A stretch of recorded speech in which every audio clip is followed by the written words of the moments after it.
Nos chats pêcheurs sont pas en forme. Il y a quelque chose qui traîne dans le coin. Elle présente des symptômes assez étonnants. C'est Changa qui nous inquiète le plus. On a l'impression qu'elle a des troubles de la vision. Ça va, ma chérie? Oh, ma belle. Ah bah ça va mieux, tes yeux, non? Changa a un traitement qu'elle doit prendre matin et soir. Elle a un regard moins vitreux, ça a l'air d'aller. Ce matin, c'est notre deuxième jour après l'accident urgence girafon. Je me rends donc au bâtiment des girafes pour prendre des nouvelles de ce petit qui, a priori, a subi un traumatisme qui a occasionné des lésions qui l'empêchent de se tenir debout correctement. Il se fait un peu bousculer, mais il tient debout. Hein. Oui, oui. Bah, je te dis, depuis ce matin, je l'ai vu 2 ou 3 fois par terre, mais dans les 2 minutes, il se relevait. Et moi, ce matin, je trouve qu'il a meilleure mine que hier matin.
At the table doing shots, tripping fast and then we talk slow.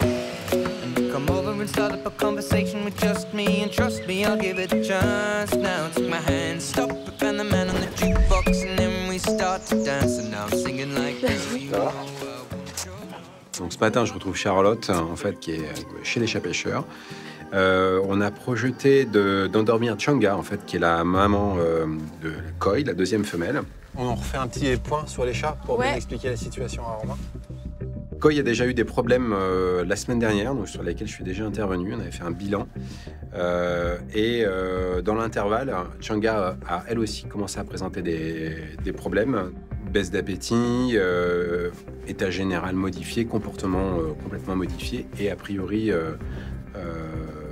cécité. Donc elle est devenue aveugle du jour au lendemain. En fait, elle suivait sa fille et elle avait les yeux tout voilés. Et puis, comme quelqu'un qui voit pas, tu vois, elle tournait la tête dans tous les sens. En fait, tu vois. Ouais. Elle a quel âge? Elle a 13 ans. Ouais. Ok. Et la mère, elle a gardé conservé l'appétit? Oui, ce qui fait que là, elle a eu un traitement et maintenant, elle voit bien, elle mange bien. Elle a eu quoi comme traitement? Là, elle voit? Bah ouais. Ah, ça, j'étais pas au courant. Et j'apprends. Donc, j'apprends que Changa a recouvré la vue et qu'à nouveau, effectivement, elle voit. Donc, un miracle s'est produit hier. Bon, évidemment, c'est une très bonne nouvelle, mais il faut quand même essayer de comprendre ce qui s'est passé. Donc, l'intervention qui était planifiée va de toute manière avoir lieu. Après, elles sont toutes les deux dedans. Ouais, on va aller les voir. La première mission, ça va être de faire en sorte que Changa se retrouve dans un box sans nourriture, évidemment, et aussi sans avoir accès à sa petite niche, parce qu'elle va s'y réfugier à partir du moment qu'on compte que je vais intervenir. Donc, ça, c'est la première chose qu'il faut faire. Bon, moi, je vais préparer la flèche. Je te laisse gérer ça, Charlotte, d'accord? L'idée, c'est de bloquer l'accès aux 2 caisses. On va préparer la première flèche. Allez. Là, ma poupée. Hein? Bah oui, tu trembles, ma chérie.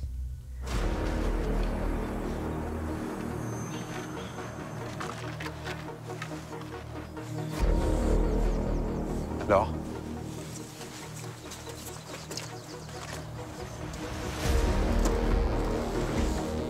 Ok. C'est parti, Changa est isolé, donc j'interviens. Pour intervenir, donc, je vais utiliser une sarbacane, en fait, parce que, en fait, je suis très proche de l'animal.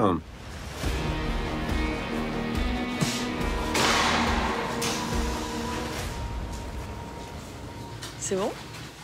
La petite fléchette fait mouche. On attend un petit peu que l'effet de l'anesthésique se produise. Et puis, au bout d'une dizaine de minutes, 10 minutes, un quart d'heure, c'est bon. Tchanga dort, on peut rentrer dans la loge avec elle. Ouais, c'est bon.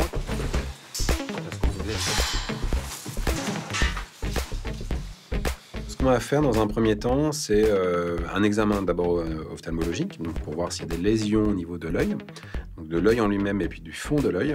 Donc ça, c'est un premier point. Et ensuite, une échographie pour voir aussi s'il y a des masses ou des lésions qui pourraient expliquer le fait qu'elle ait perdu la vue, même temporairement. Ensuite, on va faire une échographie du reste du corps de l'animal, donc de ce chat, en se ciblant sur l'appareil urinaire, donc la vessie. Les chats pêcheurs souffrent d'une maladie qui leur est spécifique, en fait, qui est la tumeur de la vessie, qui est une maladie qu'on retrouve régulièrement chez cette espèce. On a déjà eu ici le cas au zoo. Évidemment, lorsqu'on a quelque chose qui a l'air d'être un petit peu chronique, comme ça, évidemment, on va rechercher ce type de pathologie en priorité. Bon, RS. Ouais. Bon, je vois rien. Si tu veux, on prélève de l'urine. Honnêtement, c'était pas le motif. Tu vois, il n'y avait pas de... Ok. Ouais. Beaucoup de cas, ça va. Bilan de cet examen, rien. On ne détecte strictement rien d'anormal, en fait. Tous les examens sont positifs. Donc ça, c'est évidemment très bien. Ça nous permettra de comprendre ce qui s'est passé. Donc on fait d'autres examens, de toute manière. Notamment, on va faire une prise de sang pour faire un bilan sanguin. On n'a pas toujours les résultats au chevet du malade, hein, donc c'est vrai que parfois notre métier s'apparente à un métier d'enquêteur. À chaque examen, c'est positif ou c'est négatif, alors on coche, paf, paf, paf, et puis on oriente comme ça, en fait, notre diagnostic pour, au final, tomber sur l'origine de la maladie. Donc, affaire à suivre, Tchanga. Venons. Parce que venons, il y a un petit peu de... Il y a des préparations chirurgicales.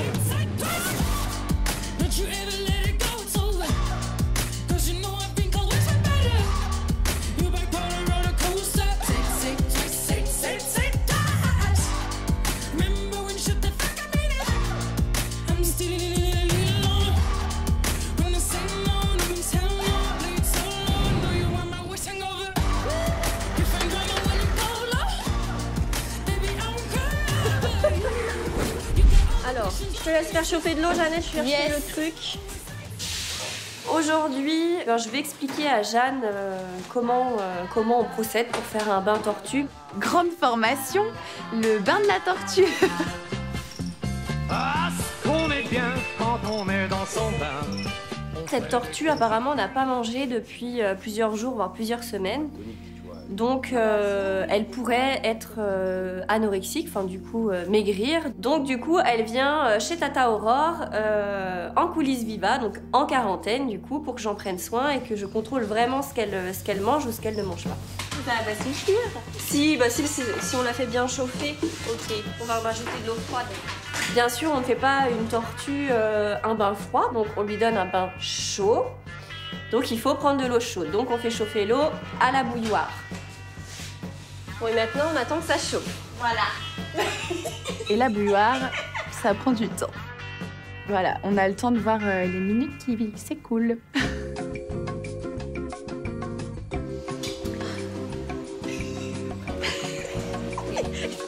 Ça marche. Bon, faut pas être pressé, hein. Plus. Ça va être bon.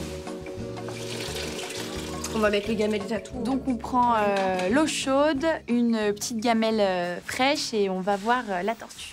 Et là surtout ce qu'on veut voir c'est comment elle va, si elle a mangé ou pas.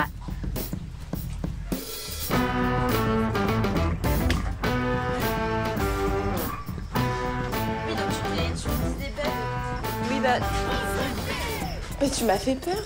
Bah elle a mangé toute sa gamelle. Oh, la vache. Et là on rentre, on s'approche. miracle, elle a mangé sa gamelle. Alors là, on est vraiment trop contente. Non. Ça, c'est trop... Mais non, mais Jeannette... Tiens, t'en avais mis beaucoup? Bah, j'avais mis, voire un peu plus que ce qu'il y a dans celle-là. Ah, mais oui, regarde, elle a du calcium et de la croquette. Oh, Cyril, il va être trop content. On s'attendait pas du tout à ça. Là, la gamelle, enfin, presque vide. Donc franchement, c'est dingue. Oh, je suis trop contente. Bien. Ah, c'est super. C'est super. Allez, on va quand même lui donner son petit bain. C'est reparti, elle est en pleine forme, elle remange. Et donc, ce qui veut dire qu'elle va retrouver ses copines. Et tout va pour le mieux pour elle. Tu rajoutes de l'eau, non? Attends, je regardais. Mais ça se trouve, c'est les bains, comme ça l'a... Tu crois que ça l'a restimulée? Bah, peut-être. Oh, je suis trop contente. Mais elle va beaucoup mieux, cette tortue. Qui a dit qu'elle était anorexique? Non, mais elle est pas du tout anorexique. Ah, mais ça, c'est la bonne nouvelle. Ah ouais, grave.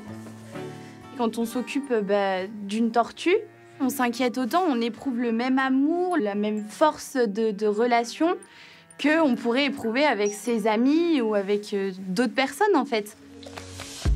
Que ce soit une tortue ou que ce soit un primate, un rhino, enfin, petite ou grande taille, on apporte exactement la même importance à chaque animal, en fait. C'est tante Jeannette demain matin. Yes.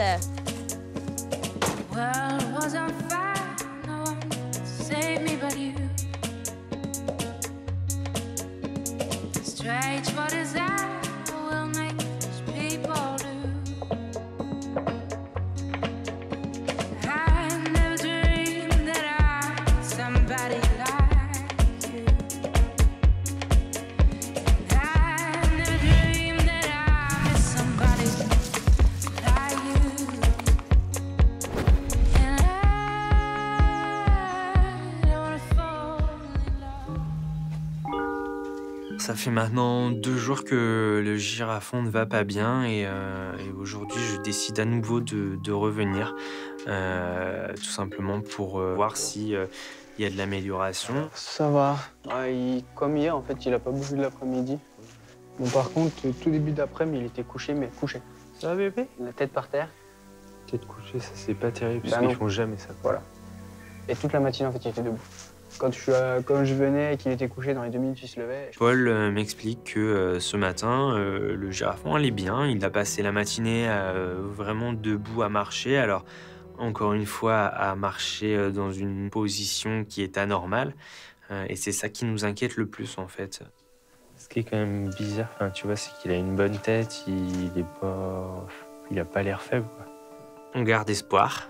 Parce que on peut pas se dire que ben voilà, il n'y a rien à faire, l'issue est fatale. Non, ça c'est juste hors de question. Alors on y pense forcément, hein, on a peur, mais on doit se battre pour lui et essayer de vraiment tout tenter. Tu veux pas essayer de te lever un peu? On va bien juste voir sa démarche. Tu le trouves pas amaigri? Bah non, je trouve pas, mais il a pas grossi, quoi. Non. Bon, allez, go. À demain, petit bébé. Et ce qui nous rassure un peu avec Paul, c'est que Cyril a programmé une radio demain. Donc là, on en saura plus et on saura si l'issue est favorable ou malheureusement fatale. Allez, go. Vas-y. Coucou, c'est bon? J'ai trouvé un Jojo sur la route, je l'ai rembarqué avec moi. En repartant, finalement, je croise Sabrina qui va juste faire les soins du girafon. Donc, je décide de revenir pour le voir de plus près. Bon, la crotte. Les soigneurs qui s'occupent du secteur ne veulent pas intervenir. Ils veulent pas être assimilés à une image négative. Moi, j'y vais de bon cœur. Ce petit girafon a une bouille de petits girafons bien mignons. On va l'aider. C'est bien ça, voilà. À la vue des essais, parce qu'il essaye de se lever, il est très courageux, on voit bien qu'il y a quelque chose qui ne va pas au niveau de l'arrière-train. Salut la crevette. Et je lui parle, mais j'aime beaucoup les girafes. Et c'est tout doux, ça, c'est vraiment tout doux de partout. Bah oui, je connais pas. Voilà.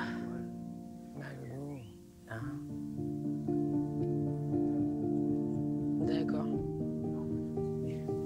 Comment il te regarde? Mais oui. Bijou, tu sais que moi j'aime bien les grosses bêtes qui mangent des arbres. Il est déjà tout crade, votre girafon, les gars. Pas du boulot, ça. Pas du joujou. Demain radio. Demain radio? Ouais. Ah, cool. Ce petit bouchon, je ne sais pas ce qu'il a. Je fais confiance à Cyril, comme lui peut nous faire confiance pour pratiquer ses soins. Vraiment, notre but, il est commun et il est de relever ce petit girafon. Ça va bientôt être debout. Allez, chouchou. Allez, on va rentrer ta famille. Donc là, on rentre les girafes. Très bien. Bon courage. Merci. À demain. Après ce doux moment avec notre girafon, il faut rentrer la famille. Parce que notre petit girafon doit continuer de s'alimenter et il faut rentrer sa maman.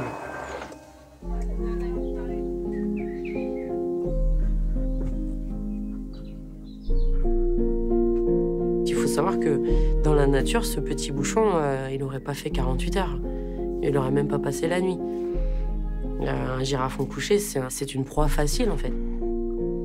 Là, on est en captivité, donc c'est autre chose. Mais je sais pas ce que Niala en pense. Doucement. Oh. Allez, Loulou, lève-toi. On va téter. Allez, mon bébé. Je pense que malheureusement, tant qu'on n'aura pas la radio, on pourra pas être sûr. Et on attend forcément avec impatience demain pour avoir le verdict final.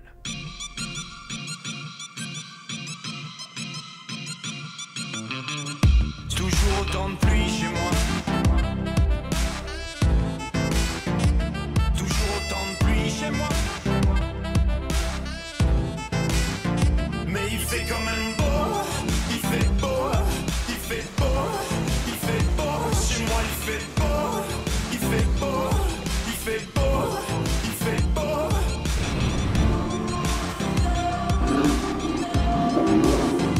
Chez moi il fait beau.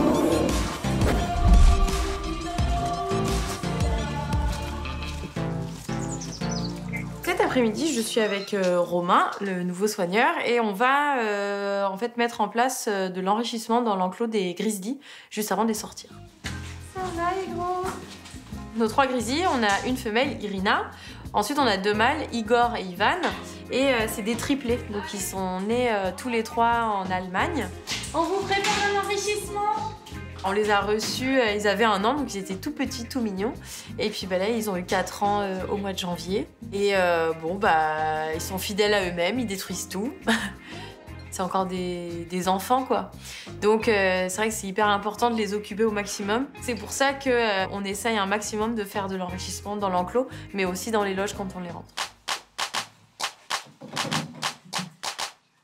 L'enrichissement, c'est le fait de mettre des jouets ou de l'odeur, de la nourriture qu'on peut cacher ou disperser dans l'enclos.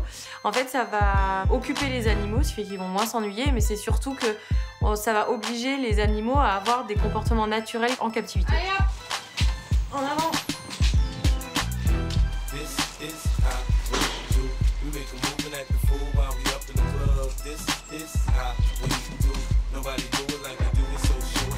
Le plus important en fait, c'est de l'enrichissement alimentaire, parce que les ours en fait passent le plus clair de leur temps en milieu naturel à chercher de la nourriture. Donc là, en fait, on lance des croquettes dans tout l'enclos, c'est des croquettes pour chiens. Et moi, en fait, j'ai de la pâtée pour chat. Et donc, je prends la pâtée pour chat et puis j'en colle un petit peu partout. Allez. Et puis en plus, là, on a des bidons d'huile qu'on a récupérés à la restauration. On les disperse un petit peu partout et on a mis quelques croquettes dedans. Une fois qu'on a terminé de mettre tout l'enrichissement dans l'enclos, on sort les grizzlies. Allez, Rina. Allez, Rina, s'il te plaît. On avait mis plein de jouets dehors et tout. Vraiment. On fait ça. On fait ça. Hein? Allez, bon. On referme les portes derrière eux et on fait le tour et puis on va voir comment ça fonctionne. Oh, j'ai déjà éclaté. Les ours, c'est quand même un petit peu des aspirateurs à croquettes, faut le savoir. Donc ils suivent tout le petit chemin de croquettes. Donc au bout d'un moment, on a un des frères qui trouve un bidon, donc un premier bidon. Donc là, très rapidement, il l'explose. Allez Igor, descends, arrête d'embêter ton frère. Avec Romain, on descend au niveau du bassin, donc tout en bas de l'enclos. Ivan! Et on les appelle parce qu'on a les 2 frères qui se disputent un bidon alors qu'il y en a 3.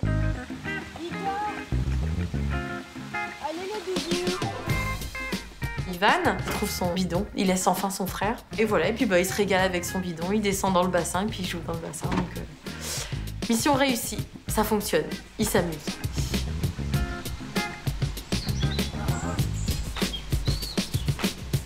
Ils sont jeunes, donc ils jouent beaucoup. Enfin, en fait, ils dégagent une puissance énorme, mais en même temps, quand ils nous regardent avec leurs petits yeux, ils sont trop mignons, quoi. Donc c'est vrai que les ours, c'est un vrai paradoxe. Ils sont vraiment adorables.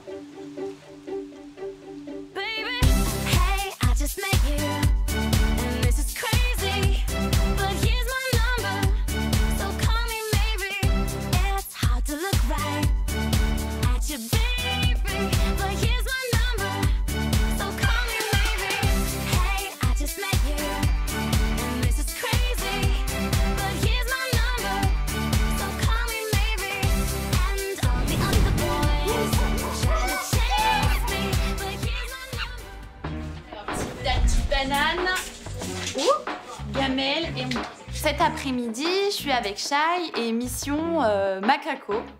Tout simplement, c'est la fin de journée, donc il faut les rentrer dans la loge le soir.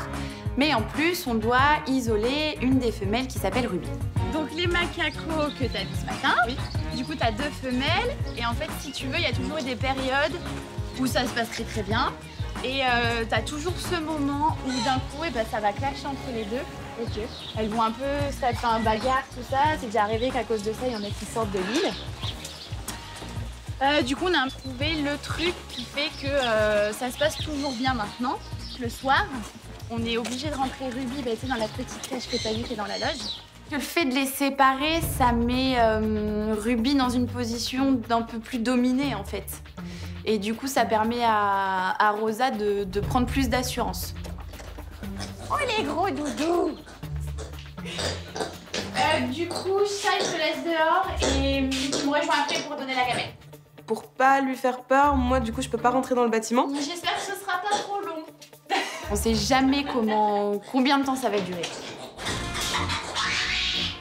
Tu viens, Patson? Tu viens, Doudou? Regarde. Ouais! La stratégie, c'est de mettre Batson dans le couloir. Parce qu'en fait, Batson, si on le laisse dans la loge, il va rentrer dans la cage pour manger la banane. Donc, j'isole Batson dans le couloir. Regarde, Bichette, ce que je te mets. Mais c'est si tu vas dedans. On attire Ruby en lui mettant un petit morceau de banane, donc c'est la récompense. Et on attend. Et ma bichette, c'est quand tu veux. Je reçois une espèce de petite diarrhée de Ruby sur l'épaule. Ça, c'était pas obligé de me viser. Les animaux s'expriment, les animaux font ce qu'ils veulent et moi je dirais que c'est pour marquer leur affection, hein, voilà. Ah, ça sent super fort. Je ne me vexe pas, je sais qu'elle m'aime bien, ça va. Aujourd'hui, Ruby rentre très très bien en fait. Super ma bibiche, attention ta queue. C'est bien ça ma poulette. T'es rentrée vite. Allez mon Batson. Hop, on va chercher Shai. Je peux ouvrir à Shai qu'elle puisse faire un nourrissage macaco. Ok. Elle est trop bien rentrée. J'ai pas attendu trop longtemps, donc elle a géré sur son coup. Elle me fait rentrer dans la loge et elle me donne les gamelles pour que je puisse nourrir. Ok. Du coup, c'est ici, dans les gamelles... Oh, tu mets où t'as envie, un petit peu partout. Les macacos, ils sont quand même assez proches de nous. Ils ont pas trop peur, donc du coup, on les voit de près, même s'ils sont un peu speed. C'est c'est cool de pouvoir nourrir avec elle. En soi, ils ont pas du tout la même tête, tu vois. Ruby, ça fait un peu genre... petite tête. Ruby. Sa tête de mode. Mais c'est pas possible. Je sais pas si c'est Shay qui me porte la poisse au final, mais je me fais gentiment arroser une seconde fois par Batson. Ouais, j'ai un mauvais karma. C'est peut-être grâce à mon arrivée, du coup, il s'est dit hey, c'est ma Jeanne, donc tu vas te calmer. Et du coup, il a fait pipi dessus. À demain, les gros loups.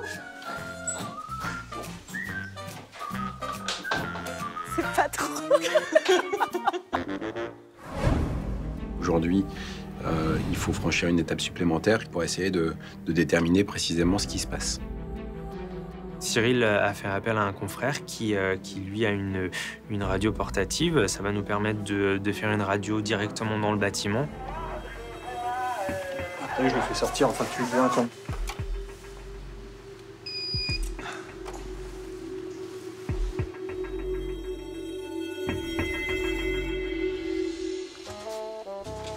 Non mais Bali, punaise, tu lui en veux à cette porte. Bali continue sa destruction du bâtiment et notamment du matériel de porte.